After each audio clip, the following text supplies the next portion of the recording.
Eric Liddell was a runner. Not just any runner, but an Olympic sprinter. However, it isn't how he ran that he's remembered for today.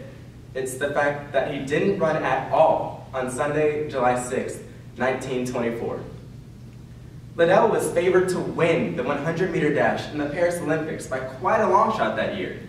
He had spent years training his body for hours every day, trying to shave off just a few 100ths of a second, and was on the verge of finally crossing the finish line. But that wasn't the only race he was running. He was also running the Christian race, one that you must always be in training for, and one you should never put second to anything. And Liddell did not put it second. He pulled out of the 100-meter race because it was on a Sunday, and he wanted to worship God instead.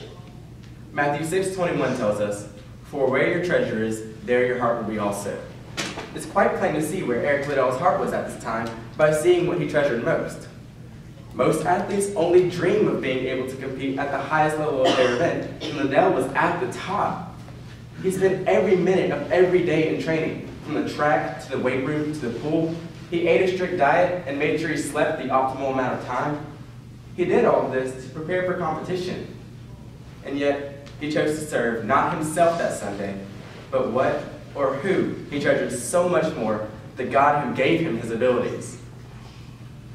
The selflessness Liddell had to do that, as you might already know, was unbelievable to the other runners he was competing against.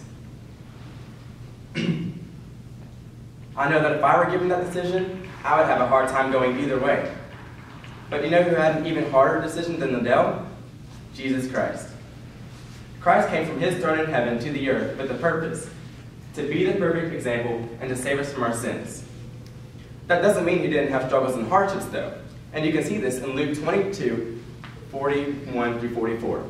And he knelt down and prayed, saying, "Father, if you are willing, remove this cup from me. Nevertheless, not my will, but yours be done." And there appeared to him an angel from heaven, strengthening him.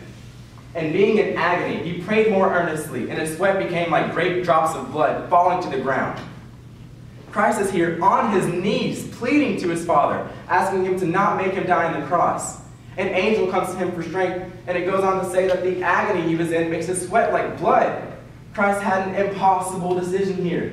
Was he going to die the painful and absolutely awful death on the cross, do what his Father sent him to do, and save us from our sins? Or was he going to deny the path that was set before him, to live another day and to not face the pain? Jesus Christ chose his treasure. He chose his Father and his people, us, before he chose himself. That's the kind of selflessness we need. And you see, that's not the end of the story. He died on the cross with every awful pain he anticipated.